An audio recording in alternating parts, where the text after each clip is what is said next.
아빠, 오늘 배가 너무 아파. 진짜야.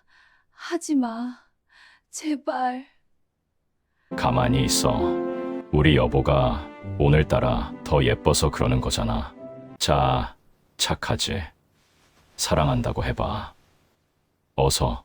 여기 집 나간 여자를 찾아 온 도시를 이잡듯이 뒤지고 다니는 한 남자가 있습니다. 마치 바람난 아내를 쫓는 의처증 남편처럼 보이지 않습니까?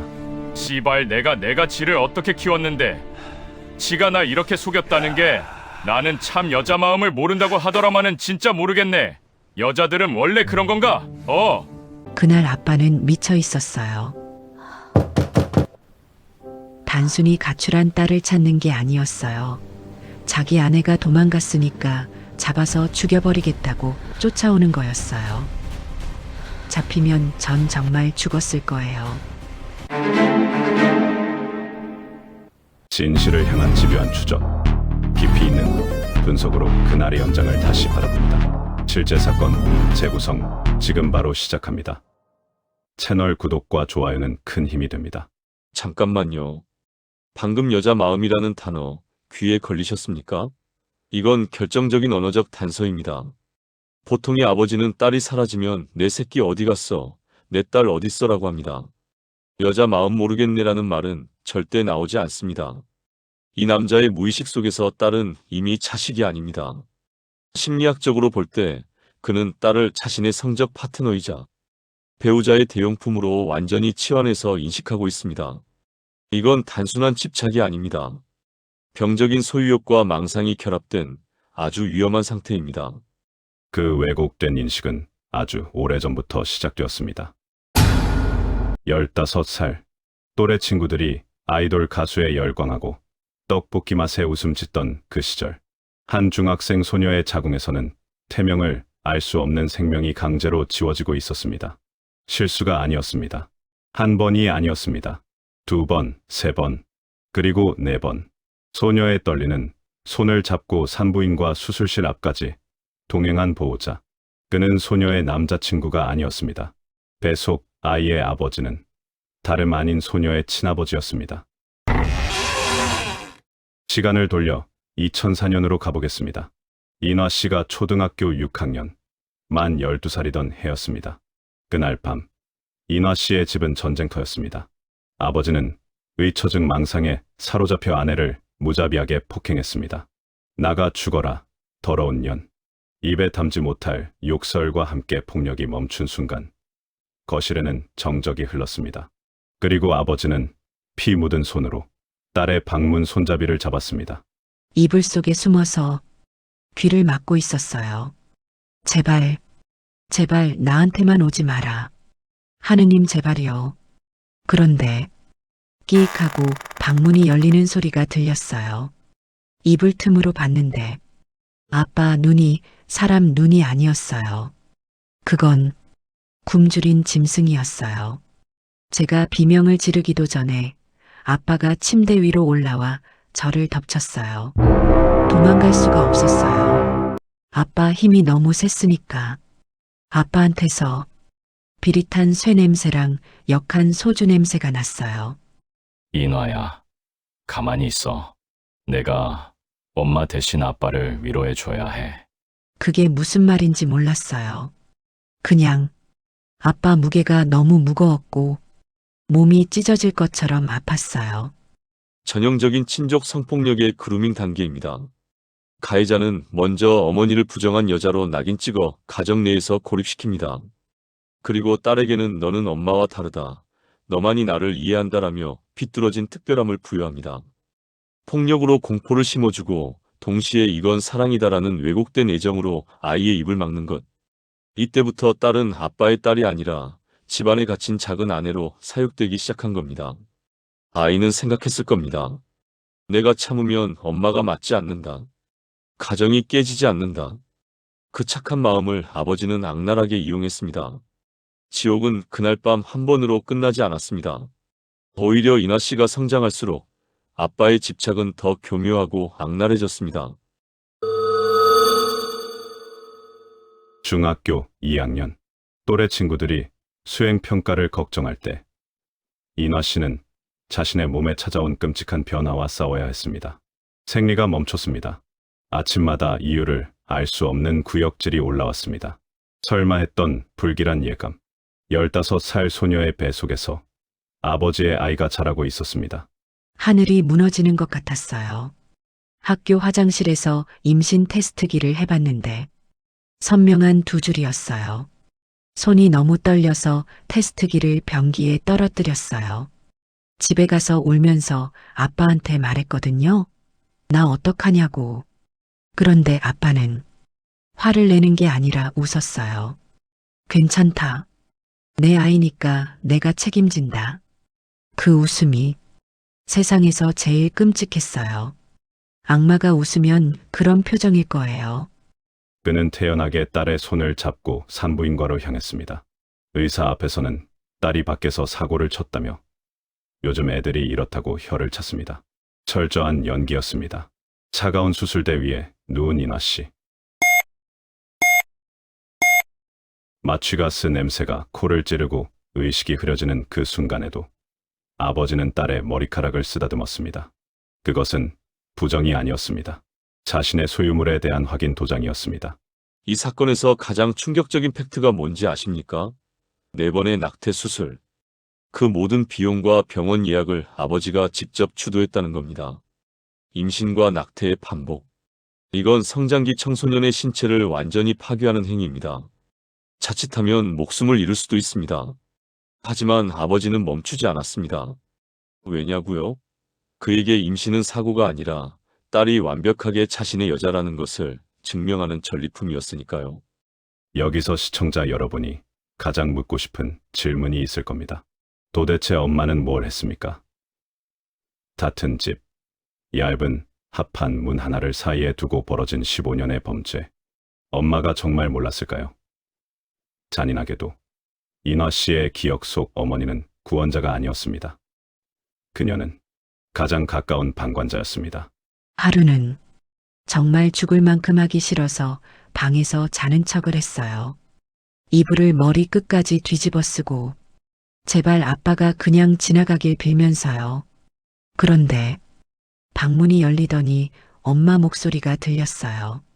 아직도 그 목소리가 귀에 생생해요. 인화야, 자니? 아빠가 너 찾는다. 얼른 건너가 봐. 엄마는 나를 아빠한테 던져줬어요.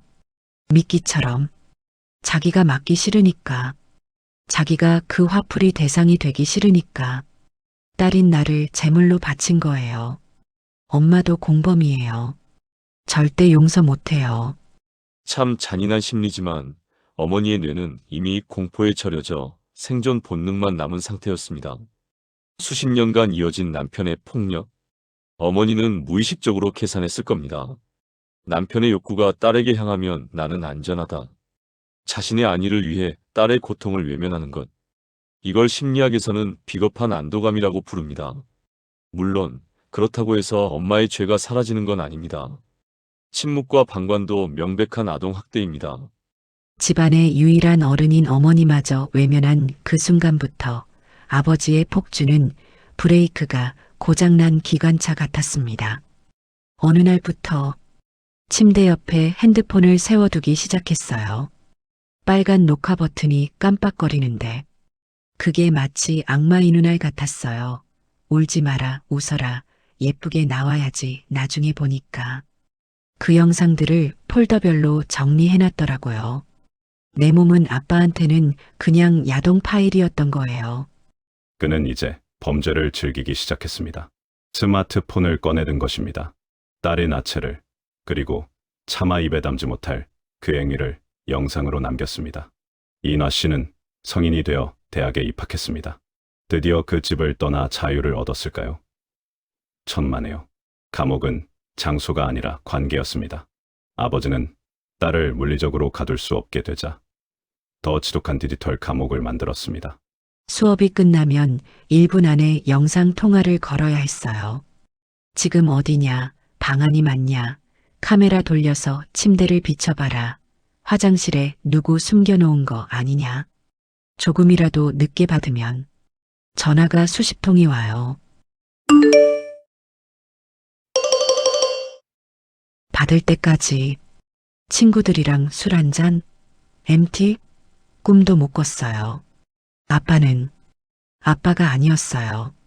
제 인생을 감시하는 스토커였어요. 하지만 감시보다 더 무서운 건 협박이었습니다. 대학에 가서 처음으로 남자친구가 생겼을 때 아버지는 딸의 행복을 인질로 잡았습니다. 자신이 찍어둔 그 끔찍한 영상을 무기로 말입니다. 남자친구랑 데이트하고 있는데 문자가 왔어요. 사진 한 장이랑 같이요. 제 나체 사진이었어요. 지금 당장 안 들어오면 이거 내 남친한테 전송한다. 심장이 멎는 것 같았어요. 남친한테 버림받는 게 무서운 게 아니라 내 인생이 송두리째 끝장날까봐.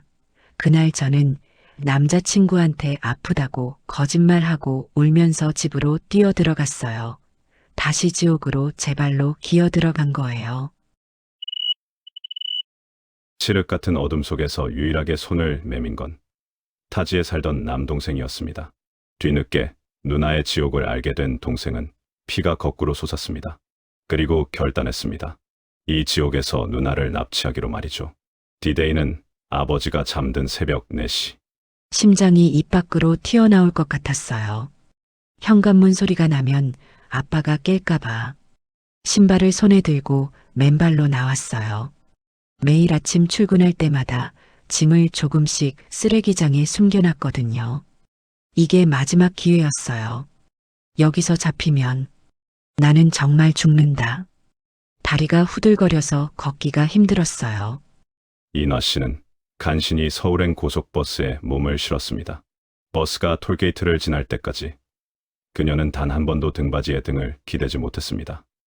15년, 5,400일이 넘는 시간 동안 그녀를 가뒀던 감옥이 멀어지고 있었습니다. 하지만 안심하기엔 일렀습니다. 그가 지금 이나 씨의 흔적을 쫓아 서울로 오고 있었습니다.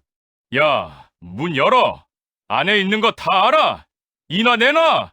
내가 지를 어떻게 키웠는데 감히 아빠를 속이고 도망을 가. 이 배은 망덕한 년, 나와. 당신 뭐야? 그만하고 물러서. 당신들 뭐야? 나 내 딸 찾으러 왔어. 내 딸 내놔. 내 딸이 남자랑 도망갔다고. 당신을 성폭력 및 가정폭력 혐의로 긴급 체포합니다. 변호사를 선임할 수 있고. 이거 안 놔. 이게 무슨 성폭력이야? 우린 사랑하는 사이야. 딸도 날 좋아했다고. 우린 연인이야, 연인. 남들이 모르는 사랑을 한 거라고. 억울해. 나를 연인이라고 부르는 게 제정신입니까? 당신 딸이 다 진술했어. 15년 동안 당신이 무슨 짓을 했는지. 인화야, 인화 어딨어? 나와서 말해봐. 아빠가 너 사랑해서 그런 거잖아. 인화야! 자신을 피해 도망친 딸을 찾기 위해 온 도시를 이 잡듯 뒤지고 다녔던 아버지. 경찰에 체포되는 그 순간까지도 그는 딸을 걱정하는 아비가 아니었습니다. 도망간 여자를 찾지 못해 분노한 집착에 쩐 스토커의 모습. 그 이상도 이하도 아니었습니다. 친딸을 15년간 성적으로 착취하고 폭행했습니다. 이는 인륜을 저버린 중대 범죄입니다. 이에 징역 30년을 구형합니다. 재판장의 선 아버지, 수갑을 찬 손으로 마이크를 잡은 그는 과연 자신의 죄를 인정하고 참회의 눈물을 흘렸을까요? 놀랍게도 그는 고개를 빳빳이 들고 입을 열었습니다. 그리고 그가 뱉어낸 말은 재판장에 있던 모든 사람의 귀를 의심케 했습니다. 변명조차 되지 않는 기괴한 망상이었습니다. 판사님, 억울합니다. 강간이라뇨. 딸도 저를 좋아했습니다. 우리는 남들이 이해 못하는 사랑을 한 겁니다. 서로 합의하에 한 관계란 말입니다. 그 자리에서 혀를 깨물고 싶었어요. 사랑? 그게 사랑이라고요? 매일 밤 울면서 빌었어요.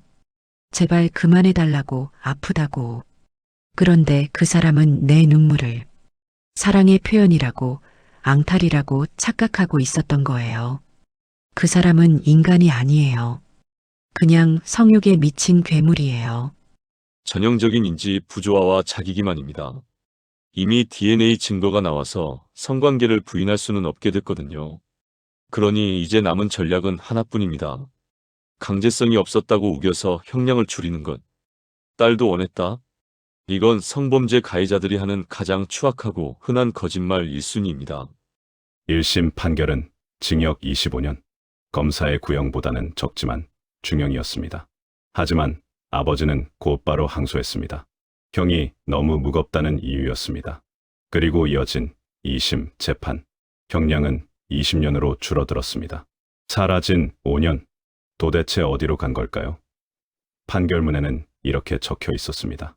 피고인이 피해자의 피해, 회복을 위해 노력하였으며, 즉, 합의였습니다. 변호사님이 그러셨어요. 이나 씨, 지금 당장 집도 없고 돈도 없잖아요. 아빠가 감옥 가면 경제적 지원도 끊길 텐데 어떻게 살 거예요? 아빠가 가진 전 재산을 저한테 넘기는 조건으로 민사소송을 취하해달라고 했어요. 저는 돈이 필요했어요. 당장 밥 먹고 살아야 하니까 제 15년의 고통을 5년의 감형과 맞바꾼 거예요. 비참해요. 제 자신이 너무 비참해서 미칠 것 같아요. 이게 대한민국의 현실입니다. 친족 성폭력 피해자들은 가족과 분리되는 순간 극빈곤층으로 전락할 위험이 큽니다. 가해자는 그걸 알아요. 그래서 돈을 미끼로 형량을 깎는 겁니다. 재판부는 합의했으니 감형해 준다고 하지만 피해자 입장에서는 악마의 돈을 받아서라도 삶을 이어가야 하는 생존을 위한 어쩔 수 없는 선택인 겁니다. 감옥에서 날아온 편지, 그 속에는 단 한 줄의 진심 어린 사과도 없었습니다. 오로지 자신의 힘듦을 호소하며 또다시 가족이라는 이름으로 딸을 조종하려 했습니다. 우린 가족이다. 용서해라. 이 뻔뻔한 문장들 앞에서 인화 씨는 어떤 선택을 했을까요? 인화야, 아빠다. 여기서는 죄명이 더럽다고 사람 취급도 안 해준다. 밥도 잘 안 넘어간다. 그래도 우린 가족 아니냐. 눈 딱 감고 탄원서 한 장만 써다오. 내가 나가면 다 보상하마. 사랑한다, 우리 딸. 이제 안 속아요. 가족? 아빠는 내 가족을 파괴한 주범이에요. 나는 답장을 쓰지 않았어요. 대신 다짐했어요. 당신이 그 차가운 감옥에서 썩어가는 20년 동안 나는 보란 듯이 행복해질 거라고. 당신이 망친 내 인생, 내가 다시 조립할 거라고. 15년이라는 긴 시간 동안 어둠 속에 갇혀있던 소녀. 하지만 그녀는 스스로 방문을 열고 나왔고 세상 밖으로 걸어 나왔습니다. 인화 씨가 용기 내어 세상에 목소리를 냈기에 25만 명의 국민이 청원에 동참했고 악마를 사회에서 격리할 수 있었습니다. 그녀의 탈출은 단순한 도망이 아니었습니다. 그것은 나는 더 이상 피해자가 아니라 생존자라는 위대한 선언이었습니다. 혹시 지금도 저처럼 방문 뒤에서 떨고 있는 사람이 있다면 꼭 말해주고 싶어요. 당신 잘못이 아니에요. 더러운 건 당신이 아니라 그 사람이에요. 그러니까 제발 문을 열고 나오세요.